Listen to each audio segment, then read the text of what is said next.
Hi, this is Ideas on Track, a podcast about ideas on growth, progress, and prosperity.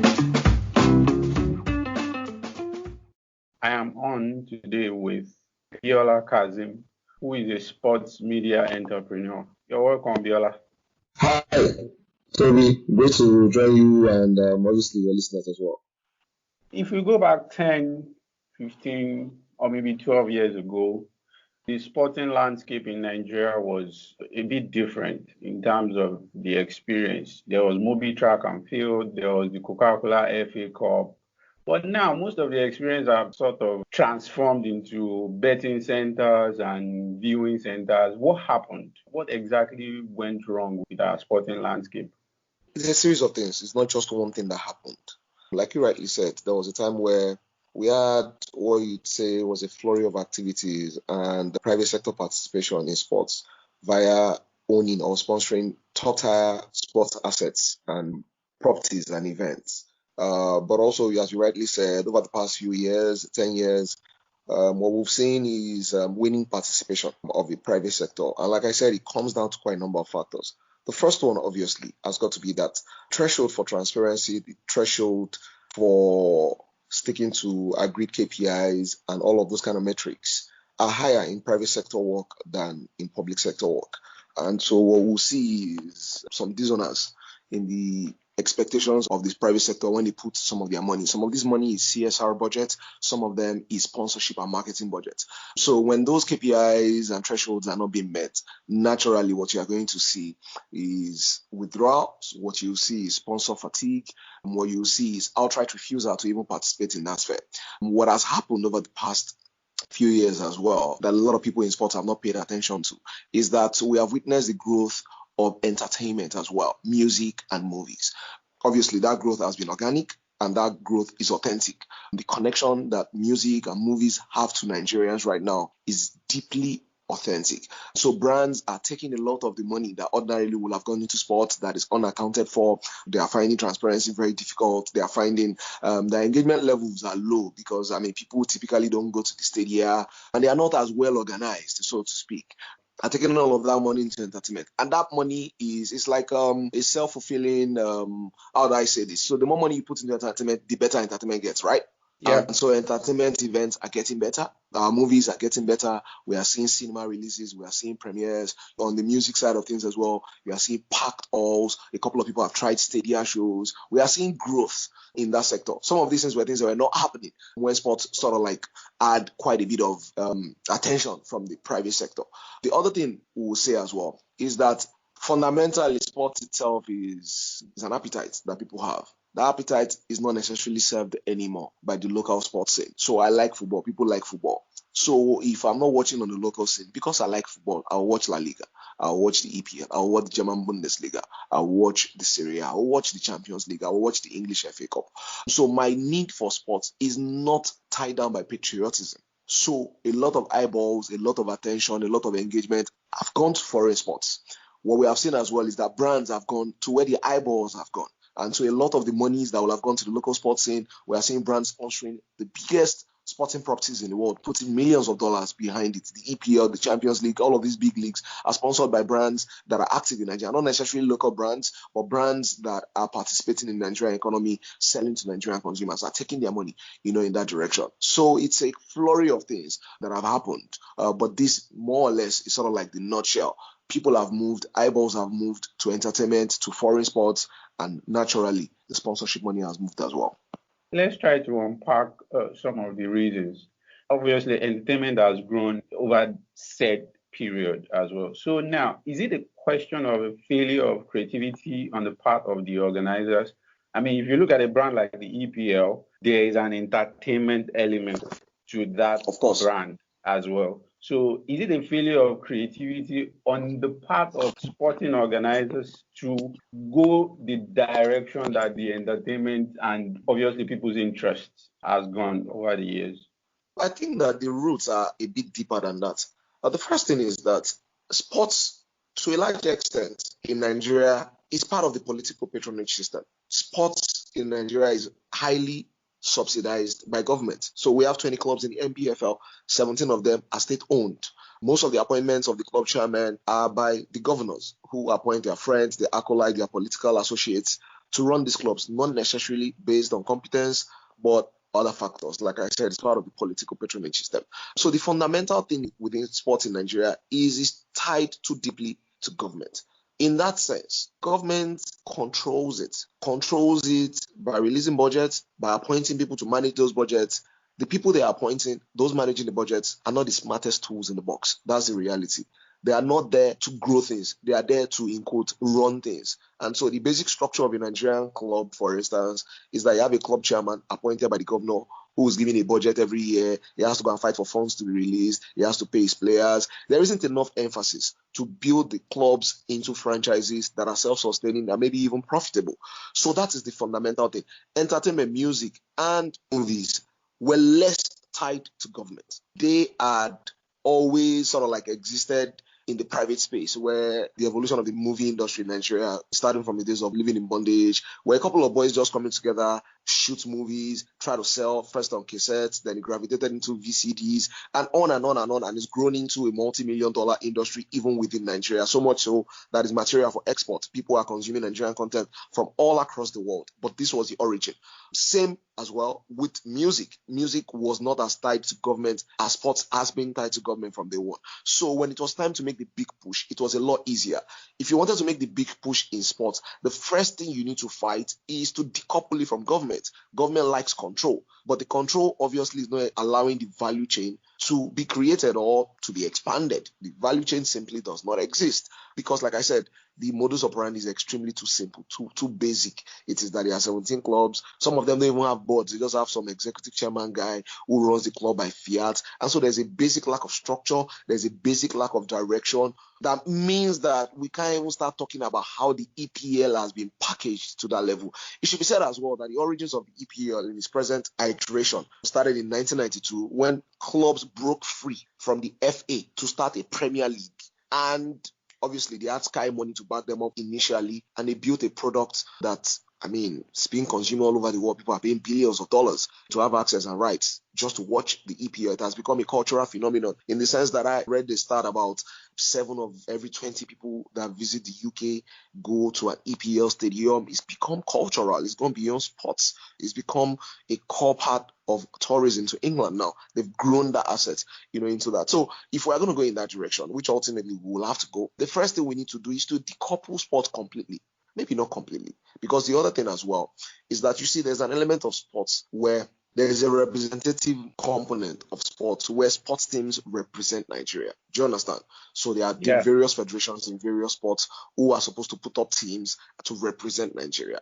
Government obviously will still control a bit of that. It doesn't have to be all of that. But professional sports events, and all of those other parts of sports eventually will have to decouple from government. I had to quite a bit of work, on the government side. And even people who are supposed to be organizing private events are constantly always writing letters looking for government money to fund private events and talking about how it will take you off the street, yada, yada, yada. So everyone or most people still sees government as the biggest funder of sports. That has to end. You have to put together events that deliver value, social value, economic value that ties to the aspirations of various brands. They can see it as a marketing platform, as a CSR tool, as an engagement tool, whatever it is that they want to, achieve with those things. You have to build and create events that speak to those things before you can access their money. So that is the direction we ultimately have to go. In a nutshell, entertainment and music found a lot more freedom, found it a lot easier to quickly scale and grow as they've done.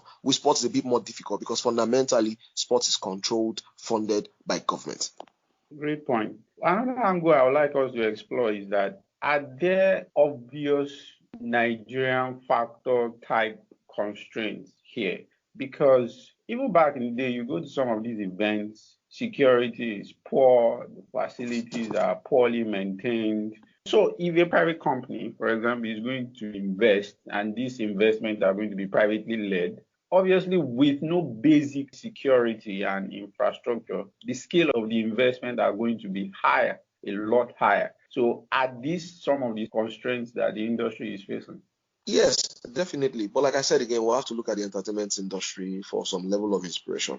Quite regularly, these guys pack out almost 5,000, 10,000 people I mean, you probably will say in arenas where security is a bit more enhanced, but having said that, we organize about 380 matches in the MPFL, for instance. Most of them are quite safe. I attend quite a few. I have colleagues who go all across Nigeria, so they are quite safe. I think the bigger issue has to be one, orientation. The disposition of fans to sports in Nigeria is that they are entitled to it. Fans expect to watch football games for free. I also think that because government funds sports, the guys who run clubs, even the national team, find it as a tool to in some way sell government, to portray government. I mean, there's an example that I like to use. The year Enugu Rangers won the league, which was about 4 years ago, I imagine, 4 or 5 years ago, right? They were going to Yeah. win the league for the first time. They were going to win the league for the first time in 30 years. I have like a senior friend, a much older friend of mine, but we're quite good friends, who flew in for the UK. He's been a Rangers fan all his life. He came to Nigeria for the first time in 9 years because the Rangers were going to win the league. He flew from the UK to Nigeria, flew from Lagos to Enugu, paid for hotel, paid for everything. But guess what? He didn't pay to enter into the stadium. The stadium was thrown free by the governor. Across the entire chain, he paid. But to access the football content itself, it was free. That is the point I'm trying to make. A lot of times, governors, those who run clubs, NFF presidents, state governors will look at sports and just imagine that it's not supposed to be value creating from an economic point of view. Focus more on the social value, throw the gates open. The Super Eagles are the number one sports property in Nigeria. It's the most premium of all premium properties in Nigeria. People are able to watch the Super Eagles in Uyo for free because many times the governor will say, throw the gates open. What you are doing is that you are teaching people not to pay to consume sports. These are the same people who, after the game, will go to beer parlors and other places of social amelioration and pay for drinks and pay to be entertained. They go to cinemas to pay to watch movies. They are ready to pay for entertainment. They go for comedy shows. They are ready to pay for entertainment. But somewhere in them, by omission or commission, they believe deeply in their minds that they shouldn't be paying any significant sum to watch football. So these are some of the fundamentals that we need to speak about. Security itself ties back into money, and this is the analogy. Contrary to the feeling that sports is free, nothing about it is free. It takes billions to build a stadium, right? Yeah. It takes millions to maintain the stadium year on year. If you are going to put security in the stadium, there's a cost to it. Whether they are Nigerian policemen paid salaries or whatnot, there is a cost to gathering policemen into the stadium. If they are going to move their APC or some of their vehicles, it costs money to buy fuel into all of those things. All of these costs are things that should go into how you charge for entry because someone has got to pay for all of these things. So the kind of security we see at stadia typically is not based on a need, is not based on a budget. It is basically what is convenient. Do you understand the point I'm trying to make? Yeah. So if we want to have a league that is secure, that is well organized, that is well run, then we need to fix the economic part of it. How much does it cost, for instance, to put a game together? Let's say it costs 2 million. How do you plan to make that 2 million back? If you're going to increase security and it's going to cost you an extra 500,000 naira, how are you going to make that money? Clubs abroad, for instance, make money, their match revenues through various means. There's concession stands, obviously selling overpriced food, high profit margins. They sell corporate boxes, hospitality suites, executive packages, then they sell season tickets, and then they sell regular match day tickets. Even regular match day tickets are sold in accordance to the importance of the games. How much you buy a ticket 2 weeks to a game is how much you buy it 2 days to a game, 2 hours to a game, they are still available. These are all of the things that go into just hosting one game. Some of this cost, of course, or some of this income will offset other costs, security and all whatnot. But here you have a game, you are just going to call a DPO to send a policeman. I don't know how much it is that they pay. But the point I'm making is that it is not empirical. It is not tied to data. It is not well thought out. It is just an activity. So socially, obviously, security can be better all across Nigeria. But if you put good sports events together, as with other entertainment nodes, if you put a nice thing together, you put adequate security there, people would come.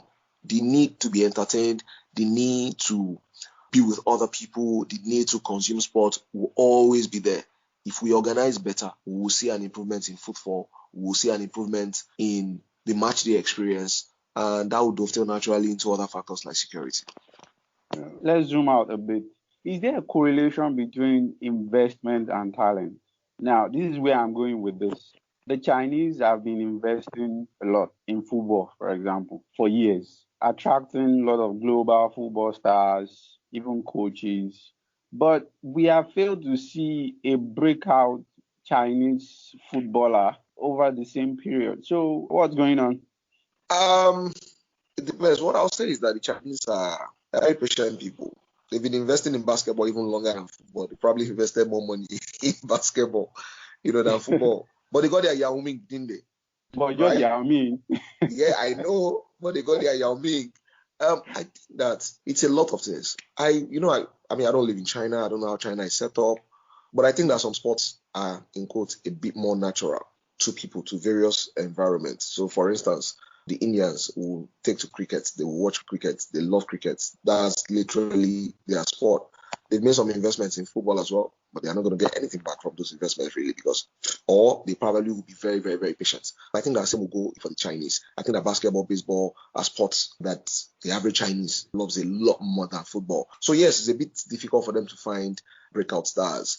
Is there a correlation between investment and talent? Yes, to the extent that the talent already exists, to the extent that the interest already exists. We've seen environments like in Germany, for instance, where an increase in investments led to improvements in talent production, which ultimately led to Germany winning the World Cup. There's a direct line between the steps they took about 12 years before the World Cup and till the period where they won the World Cup. Bundesliga clubs invested a lot more, obviously had a bigger pipeline of talent. It became more competitive to become a professional footballer, which meant that the quality of the players improved and that dovetailed into the national team. So yes, to the extent that talent and interest already exists, investment improves outcome. To the extent that the interest and talent level is low, investments naturally would lead to some level of improvement. But would that improvement be impressive enough? I'm not sure. Would that improvement lead to you becoming a world champion? I'm not so sure. so let's talk about talent levels today generally. Again, I'm zooming out here a bit. Cristiano Ronaldo and Messi have dominated the footballing landscape for over a decade. And I don't know, football fans, yes, they'll toss in a bunch of names, Eden Hazard, Neymar. Is the talent level really high, in your opinion? Here's my baseline comparison. A couple of days ago, you tweeted about Seedorf and Zidane and how, in your opinion, they have comparable level of gifts or talent or proficiency, whatever it is we use to measure. But it seems with today's generation, nobody really compares to Messi and Ronaldo. So, I mean, is the talent level just lower on average? So what we are seeing, and we've seen it time past in history, where one player or two players or three players are heads and shoulders above everyone else. From a talent point of view, maybe yes. But more than anything else are the other factors: focus, hard work, discipline. So for instance, look at the closest talents to Messi Ronaldo. A couple of years ago, it looked like Neymar was on the fringes, right? It looked Yeah. like he wasn't too far from them. Then he's made a couple of choices. First of all, you get the feeling that his own disposition to football is more fun than Messi and Ronaldo. There's a cold-bloodedness. There is an incredible level of focus. There is a level of intensity that I think that other players struggle with. Messi and Ronaldo average about 50 goals. They've averaged it across the last 10 years. Other players can hit 35 and then they go down to 25 and then 22 and then they just trail off. So I think that the difference, apart from talent, is that the level of work, the level of improvement, the level of personal desire and personal motivation that Messi and Ronaldo have, other players just can't cope. So let's talk about data. Is data bad or good for football? This is what It's I good and mean. bad. It's like everything else. Okay. It's good and bad. Okay, this is what I mean. Say you watch an average match and they tell you Iniesta or Xavi had a 96% pass completion rate. And then some people in the sports punditry business start saying by that measure he's better than Zidane or Snyder or Seedorf or whatever. So are these metrics, what are they really measuring basically? The reality of the matter is that most pundits have, honestly and truly, most pundits are not objective. Most pundits have biases that are the fundamental basis of their analysis. And that's just the truth. Of course, they will use the data to back those biases. But the most important thing in football is context. All right. So if you say Xavi and Iniesta have a 95% complete rate, you can use that to argue that they are excellent. You can also use that to argue that their passes were 2-yard passes or whatnot. I think that it first of all comes with the point you are trying to prove, and then use the data to back the point that you want to make. That really is what it's about. Only very few pundits are truly, honestly objective. Most of them are subjective. Most of them have biases, and those biases reflect in the analysis that they put forward. That really is my own analysis. I mean, quite a number of them are actually very dishonest, but that's fine. It's part of the bias that I was talking about. So that's what it is. Okay, so now I'm going to toss in 4 options for you, and I want you to pick one and tell me why. The treble winning team of Sir Alex in 1999, Arsene Wenger's unbeaten double winning team, Jose Mourinho's Chelsea team, I mean the first time around, and Pep Guardiola's record breaking City. Which is the best team in your opinion? In my opinion, it will be Sir Alex's treble winning team. That was the first time a team in England win a treble. It was a phenomenal achievement. No team in England has repeated it. For Jose Mourinho's Chelsea team, quite impressive a team. They never made the Champions League final. Pep Guardiola's 100 points team where they got knocked out of the Champions League as well. I think the second round or the quarterfinal. And I think that even though a lot of people don't pay attention to it, there will always be a question mark on City's achievements. These are people who are being investigated by the EPL, by UEFA, and by the FA simultaneously. For the first time in history, they've been thrown out of the Champions League for FFP practices to build a squad. That same squad that they built the FFP funds that UEFA have now punished them for is the same squad that they used in the EPL. So City's model is like PSG's model, or maybe even worse, in the sense that they are fundamental breaches of ethics. They skirt around the rules and regulation to accumulate a squad that makes them incredibly competitive. So for me, they will lose some points for that. Arsene Wenger's achievement as well, the invisible achievement of Arsene Wenger, I mean, obviously, legendary, fantastic. But I think that a team that wins the EPL, that wins the Champions League, and wins the FA Cup, all within a season, has to stand out for me as the best. All of these teams are incredible. In my own, if I were to put these teams in a particular order, it would be Sir Alex's team first, it would be Arsene Wenger's invisible second, it would be Jose Mourinho's team, and Manchester City. Not because they did not achieve 100 points is phenomenal, but the way and manner, the things that underpin that achievement is fraudulent, and I'm going to constantly call that out. While we're on that point, what went wrong for Manchester United, really? I mean, is it the departure of the manager? Is it that they bought the wrong players or hired the wrong coaches? What went wrong? It's a lot of things, and it's the same thing that happened, at Arsenal. When successful managers stay in a team for too long, they typically become the structure. They sort of like, there might be structures, but they become larger than life. They usurp all the structures. They become the structure. When they leave, structures that have in some way devolved into the man certainly have to stand and optimize and perform. They haven't done that in years. So, for instance, United Scouts, how excellent were they when Sir Alex was going to be winning the title year on year? At Arsenal, Arsene Wenger made all of the calls. So even though you're a scout, Arsene Wenger would decide. When Arsene Wenger leaves, you would now want to pivot back to clear structures, right? It's hard. It hasn't been that way for many years. One of the mistakes Manchester United made as well was to replace Sir Alex, obviously, with David Moyes. I mean, they're still paying, a price for that. An important reason, but one that a lot of people don't pay attention to as well, was that Sir Alex, long-time serving manager, David Gill, long-time CEO as well, left the same summer and handed over the reins of the biggest club in the world, to Ed Woodward, who had never run a football club, to David Moyes, who had never run a successful football club. I mean, obviously, both of them, the introduction into top-level football was chastening. David Moyes was out of a job in 8 months, 7 months, and Woodward till today is still trying to find his feet in many respects. So I think that was a big factor. The other factor as well is that Manchester United is caught in, I probably will say, an ideological war, where there's a feeling that there's a specific way in which they must play. There's a feeling where managers who come in and seem to want to play in their own way are demonized for trying to do that, right? I think that the fans are looking for what is familiar.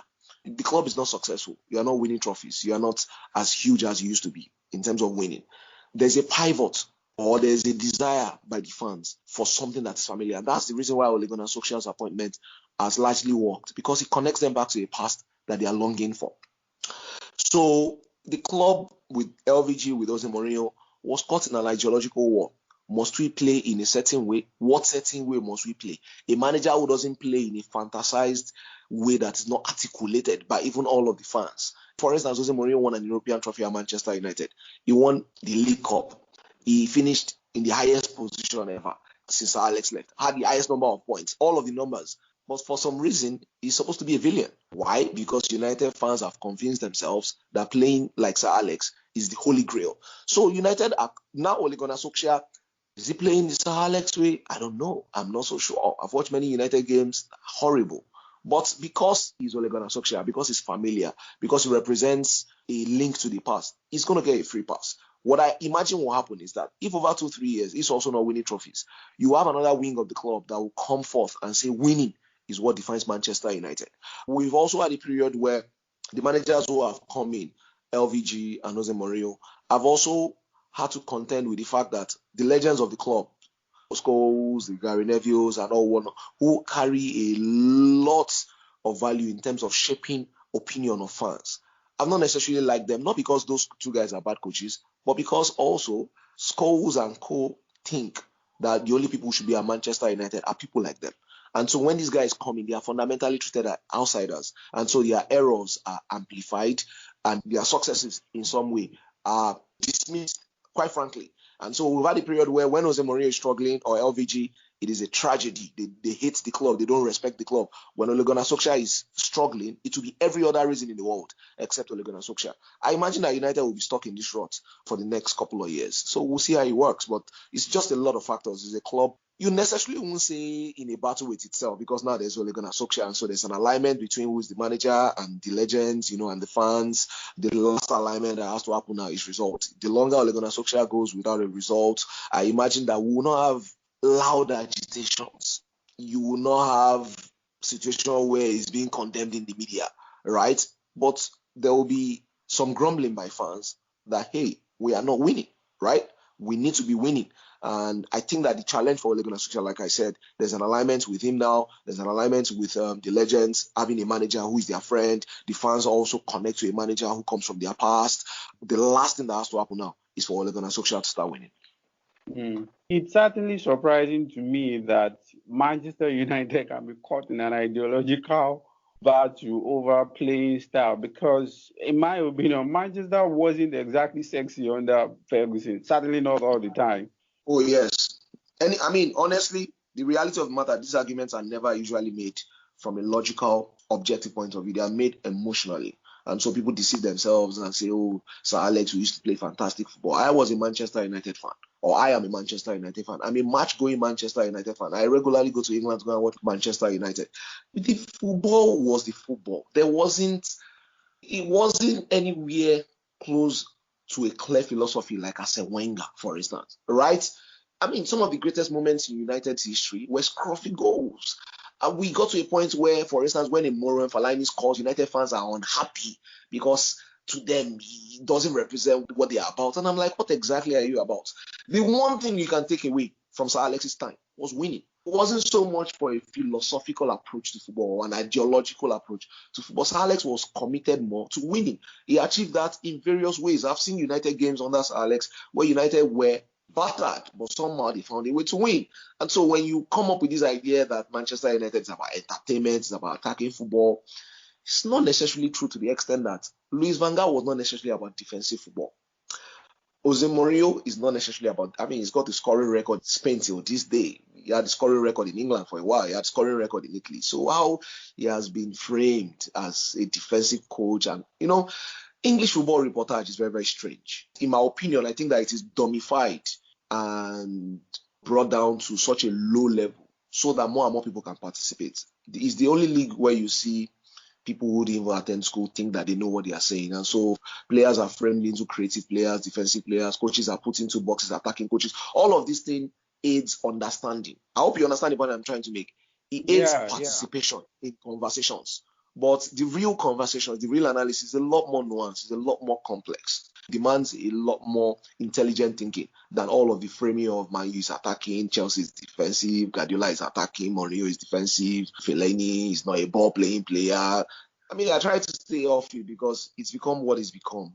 It's increasingly more and more difficult to make sense because more and more people believe in this one-track characterization of various people in the league to help them participate in the conversations about the league. It's great for the EPL because it helps them continue to propagate the league. The more people are talking about it, the more people feel like they know it, the more engaged they are, the more they will pay to access content, the more they will eventually want to visit the club in England, buy jerseys and all of those other ways that bring money. But the reality of the matter is that the analysis of the league is a lot more nuanced. And I don't think in general that Man U fans and the media have been fair to a large extent with Jose Mourinho and LVG in analyzing their time. I certainly don't understand this obsession with philosophies, though. I mean, back in the day, nobody says that Capello plays a certain way as opposed to Lippi or Ericsson or whoever. This obsession with philosophy where if you don't play tiki-taka or play high pressing, which is what is the sexiest thing now, you're a negative coach or you're a negative team. How did it get that bad? Mainly it's the media. It's how the EPL is reported and analyzed in the media. Most football fans agree with what the journalists have said because they are afraid to think independently and go against what they are hearing on TV all the time. So, I mean, I certainly agree with you. I don't think there's a right way to play football. I don't think there's a wrong way to play football. I certainly don't believe one coach is modern and one is obsolete. I certainly don't think that football has moved past some people. I don't believe in all of those generalized popular opinions. I can unpack all of these things one by one and break it down and analyze it. I don't think one philosophy is superior. I don't think a manager who hasn't won anything is a great manager in the way Pochettino has been projected. I mean, we've seen a complete injection of logical thinking in analyzing football in England, where one of the funniest things is how coaches, top-level coaches, are now being framed as successful to the extent of the youth that they improve. You know, we've had some really, really strange. And the more these things are said in the media, I mean, obviously, the media has something called the agenda setting theory. The media shapes opinion, they set agenda. And the more they go in this direction, the more people are going to follow them. So it's unfortunate, but I mean, those who believe it will believe it. But there are a few of us who would rather figure this things out ourselves, and that's fine. Let's talk about Mourinho here. Let's talk about Jose Mourinho. Why does he divide opinion so much? This is someone, in my opinion, who is one of the best tactical minds that we've seen in the last 20, 25 years. So why does he divide opinion so much? Is it a question of his media strategy or personality or because he wins so much? Why? Everybody loves to hate this guy. Why? It's a lot of things. He has also benefited a lot from great reportage. Early in his career, when he was young, he was fresh, he was enigmatic, he was novel, he was giving the papers great headlines and all whatnot. But you know how it works. The media builds you up to tear you down. So I think he's in his tear you down phase now. And there's a lot of mindless, senseless attacks on him. If his player doesn't control the ball well, it is his fault. I remember the funniest one where Rashford would miss chances for England and these pundits in the studio would dovetail right back to Jose Mourinho in the studio about how he wasn't improving him and all whatnot. A lot of it, honestly, is rooted in the fact that when Mourinho was at the top, he rubbed off the fans of a lot of clubs a wrong way. And many people, have not forgiven him. Rather than own up and accept that that really is what underpins their dislike for him, they will hide under all sorts of things, in football. Arsenal fans obviously don't love him because he had a lot of run-ins with Arsene Wenger where sometimes he was the aggressor, but many times as well Arsene Wenger was the aggressor. Liverpool fans don't love him. He entered their chances of winning the league at Anfield, celebrated into the cameras. Of course, they would not forget. He never liked Liverpool. They don't like him. Manchester United fans also had their issues with him. He beats Alex Ferguson regularly. That celebration by Porto. A few other things. He's just not a guy that everybody loves. Chelsea fans also ultimately, some, not all of them, fell out of love with him when he left Chelsea the second time. He came to join Manchester United. That broke something in them, and then they started to revise history to say his time with them was a failure because KDB and Salah left, as though his job must have gotten them ready to play for the first team. They have conveniently forgotten that at that point in time, there was Ballack, there were top-level players that KDB could not play with. Salah got a lot of opportunities. He couldn't deliver, and then he had to leave, which is the nature of big clubs. I mean, the example I make to Chelsea fans is if Salah and KDB were as ready as you guys suggest, how come when they left Chelsea, they went to smaller clubs for 3 years before they now came back up? Do you understand? Yeah. It's not like they left Chelsea for Man City and they left Chelsea for Liverpool and started shining. Salah went on a journey to Roma and I think it was Fiorentina.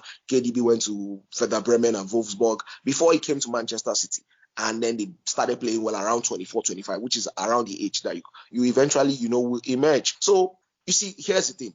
The reason why a lot of people don't like him is also the reason why he's the most popular coach in the world. It's also the reason why many people love him. It's also the reason why he's got more endorsements than all managers in the world put together. It's the thing about life. The reason why some people don't like you is also the reason why you're a legend to others. And I think that this is life, and you will have to take it in his stride. When he was winning regularly and he was at the top, he enjoyed it. It is a fresh moment, for him now where he's the pantomime villain. He needs to. And I like the way he's dealt with it so far. He's living his life. He's sticking to his guns. He's doing what it is that he has. Well, obviously, you can see a willingness, a desperation by the media to demonize him. I also think that, we live in an era now where news reportage is dictated by what the audience wants, not necessarily what is true. We're in the era of clickbait journalism. We're in the era of keywords where you search a keyword and look for what people are searching for. And I have a theory that negative Mourinho stories get a lot of traction. And so the media constantly tries to feed that audience who want to read negative things about Jose Mourinho. And so many things that are not his fault, they are going to frame it in a way that it's his fault to put out the stories and put out the narratives that will get them the engagement, that they want. Let's talk about somebody else that divides opinion so much. Mesut Ozil. A section of the fans hate him. A section of the fans love him. He's absolutely brilliant. He's a fantastic midfielder. And for some people, and certainly their former coach, Emery, he doesn't work hard enough. So the Ozil enigma, can you unpack that for us? It's difficult. What we can agree on is the fact that Mesut Ozil over the past 2 years hasn't been at his best. Obviously, he's Arsenal's highest earner, but he's not Arsenal's best performer. Players like him who look like luxury players only look good when they are doing special things, so to speak, right? They are judged by higher standard. Expectations are a lot higher than everybody else. It's also unfortunate to have a look and a playing style that is detached, that is almost disinterested. And when clubs are not doing well, the first thing that happens is that fans have to unload their anger on someone. In many respects, is Mesut Ozil. One of the things as well is that the guys who shape a lot of the opinions of many Arsenal fans, the right and all whatnot of this world, also don't like him for whatever reason, because of these reasons. Something I should say that's fundamental as well is in England, they like triers. They like to see effort. Unlike maybe in Spain, for instance, where touches and passes and all of those technical things are the things they focus on. In England, they expect, for instance, if you are a number 10 or a number 9, when you work harder defensively, they praise you for it. If you're a winger and you track back, they praise you for it. If you're a midfielder and you snap into tackles and you're running endlessly, they love you for it. Mesut Ozil is not any of all of those things. And so when he's not playing well or the team is not playing well, it's very, very easy to identify him as a villain. But the fundamental thing is that he's a very good player. He's on the win now, obviously he's older. We had the issues as well with the German national team. So it's been a couple of years where things haven't gone really, really well for him. But news of his demise have been greatly exaggerated, and he's taking a lot more flack than he deserves. That's the truth. I will accept that to some extent. If you are paid £350,000 a week and your team is not playing well, and for whatever reason you are not able to make the first team, the narrative is that you are constantly always injured or sick. The fans will get on your back. That is true. But the level of demonization that he has had to take, obviously, is not in tune with reality. Okay. Paul Pogba, when are Manchester United fans and fans around the world going to see the promise of his talent, so to speak, manifested on the pitch? Or is that destined for another club at this point? I don't think so. I think that Pogba actually has been a good signing for Manchester United. He has also suffered from not even so much for expectations, but for people focusing on the things that he doesn't do rather than the things that he does. There are few players in EPL that are better than Pogba. There are few players in EPL that are better passers. He's a really, really top level player, and he's had a lot of good performances for Manchester United. I think that his personality with the colourful hair, with the social media and all whatnot, projects him as someone who is unserious. But if you look across his entire career, he's always been professional. Pogba is the last guy that has ever run into trouble with any of his managers from a professionalism point of view. So when he performs for Manchester United, the bar is set so high that even if he does a 7/10, it is declared a poor performance. Right? Unfortunately for him as well, he gets a lot of terrible reportage and a lot of unfair punditry where he's designated as a villain, which is not true. I think that United have seen some of the promise of Pogba, and I think that he would probably still do more for Manchester United.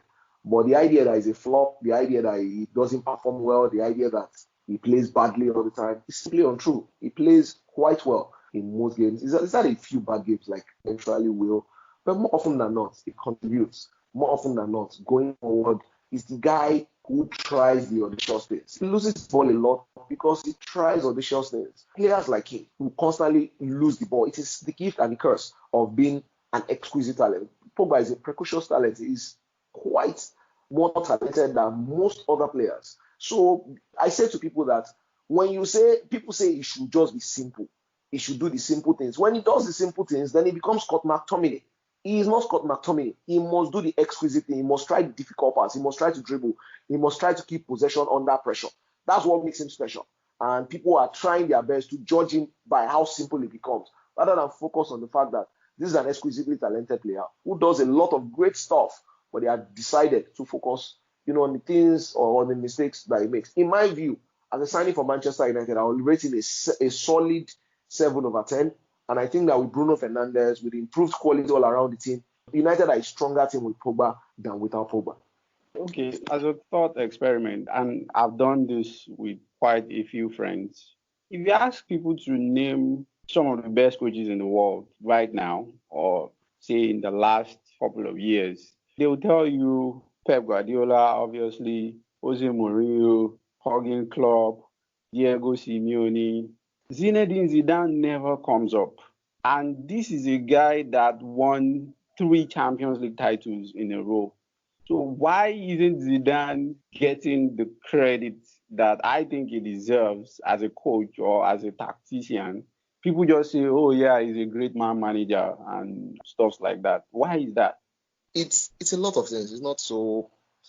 It is the fact that I think that Madrid had already won 1 Champions League before he became manager, and so it appeared like that team was already good enough to win Champions League titles. A lot of it is the fact as well that Ronaldo had become what he had become, a game-winning coach, and it looked as though, any manager who managed Ronaldo, you almost will win, by default. Do you understand what I'm trying to say? Yeah. It's also, I think, in my opinion, that we are in an age now where coaches are judged more by philosophy than what they win. So quite strangely, if you ask a lot of people, you'll find some people saying, for instance, that Pochettino, you might find a few of them suggesting that Pochettino is a better manager than Zinedine Zidane. We've heard really, really strange things, because the reportage of football, the sexy football and all whatnot, is highly amplified. And managers like Allegri, managers like Zinedine Zidane, managers like Ancelotti have had their reputation not necessarily diminished intentionally, but because these other managers, Klopp, Pochettino, Pep Guardiola, to some extent, the fellow at PSG, his name eludes me now. All of these managers are projected as cerebral, as intelligent, as advanced, and managers like Zinedine Zidane, who doesn't seem to be overtly invested in any playing philosophy, who's just committed to winning and he's almost a manager who resorts to the most basic. He focused on the strengths of his team. There was a time that most of Real Madrid goals were scored by crossing and headed goals. He just focused on what will work, why people are invested in intricate passing, shape, structure, pressing, and all whatnot. So he's come at a time where that is the focus. That's what people have decided. He's a manager who has won 3 Champions League titles in a decade that Pep Guardiola has not even made 1 Champions League final. And Guardiola is said to be the best coach in Europe. A lot of it is based on how these things are reported. It's usually any manager who has won 3 Champions League titles on the bounce deserves to be in the conversation as being a great manager, at least of his milieu, if not of all time, at least of his milieu. But right now, reportage of football is focused on philosophy, on approach, on structure, rather than what you actually do on the pitch. And that's why Pochettino is seen as some great manager, even though he has won absolutely 0 trophies. He was projected as Zinedine Zidane's replacement at Real Madrid. So we've had some really, really strange things. But I share your view. A manager, like I said, who has won 3 Champions League on the bounce, obviously deserves to be in the conversation. A manager like Allegri, who has won so many titles at various clubs, deserves to be in the conversation. Allegri was fired, remember, at Juventus for Sarri to be employed, mainly because of reportage of Sarri ball and his approach. and all whatnot. So it is the era we are in, unfortunately, for managers like Zinedine Zidane. That's interesting. COVID-19 has, of course, did a number on the footballing season all over the world. Now, should Liverpool be declared the league title winner? Yes or no? And give your reasons. It's not so straightforward. I don't think it's a yes and no, conversation. There's a lot of things tied to it. The EPL is, it's what it is. There are severe consequences if Liverpool are declared the champions. And then, so the bottom three clubs, are they going to get relegated?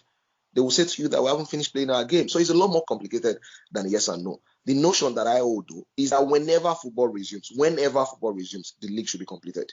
I don't think that you should stop something that is 80% done, that there is a high probability of somebody winning, and then you scrap it to start all over again. I think that COVID-19 has lit a fire to the football calendar as we know it. And so the whole idea that when COVID goes, we need to start a new league so that we don't lose next season. You lose as many seasons as you lose, as long as the one you've started is complete. So I am for the league being completed, not necessarily Liverpool being declared champions or the league being voided. I don't think that it is fair to void something that is 80% gone to start something back from zero.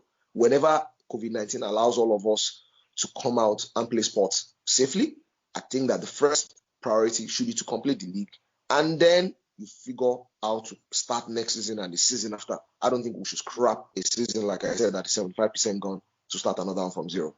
Let's come back to Nigerian football and, of course, our national team, which has been performing, again, in my opinion, below par in the last few competitions. What's going on, and how can we get back some of the magic that's been lost, so to speak? It's a lot of things. So in 2013, we won in South Africa. I thought that was a really, really good opportunity for us to build out. But what happened was we missed the next two, I think, episodes of the competition. Yes, we did. We didn't play in the next two editions of the trophy. We've also gone through a period where, quite honestly, our talent pool has dried up. Quality of Nigerian players across board, in some way, is not as high as it used to be, at least when we were the preeminent team in Africa. Quantity, yes, we have players everywhere. But how many of our players are playing in top leagues? How many of our players are playing at top clubs? Right? All of these things impact your national team. The other problem that we have that is not always highlighted is the fact that our players, so for instance, I'll give you an example. The Algerian team that won AFCON, even though they only just won AFCON, they've been together for about 4 or 5 years. Many of them actually played in Algeria before they went out to Europe. There is some, I don't want to call it fundamental philosophy, but there's almost a commonality in the approach to the game. With Nigeria, it's a bit more and more difficult because our players are leaving Nigeria a lot younger to various leagues. They are going to Turkey, they are going to second division in European clubs. And I think that, I don't know if I'll call it the rudimentary part of the game. We just always find it a lot more difficult to become a really, really cohesive unit. And it's very, very difficult to achieve cohesiveness at the national team level if you don't have a league or a system that already builds a certain level of approach to football. If you get what I mean, I don't know if my point is clear. But in general, what we've seen over the past 6-7 years is that the national team cohesion, fluidity, fluency has been very, very difficult to achieve. And I think that, like I said, it's because it always seems like a team of straight bedfellows put together. What also happens in Nigeria is that there's always a high price for failure.